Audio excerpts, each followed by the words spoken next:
Today I'm going to show you how to keep completed tasks visible in Todoist so you can easily review your task history whenever you want.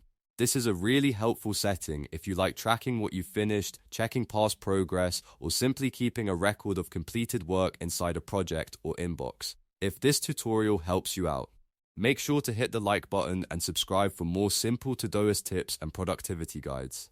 Alright, let's jump right in. First, open Todoist and go to the project or inbox where you want to see your history.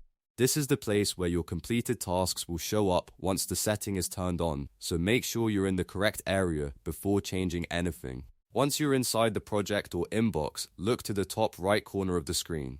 You should see the display icon. It usually looks like sliders or adjustment toggles, and that's where Todoist hides a lot of the view settings. Click or tap that icon to open the display options. Inside the menu, find the toggle for completed tasks. By default, this is usually turned off, which is why finished tasks disappear from view after you check them off. Turn that toggle on, and Todoist will immediately update the page. As soon as you enable it, your checked off items will appear at the bottom of their respective sections.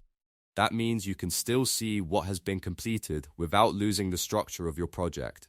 It's a great way to stay organized while keeping a full record of your progress.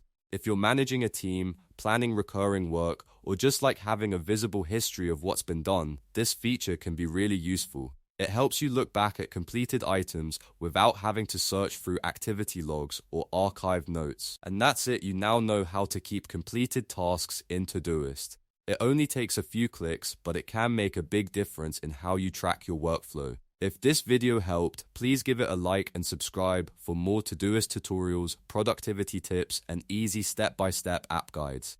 Thanks for watching, and I'll see you in the next one.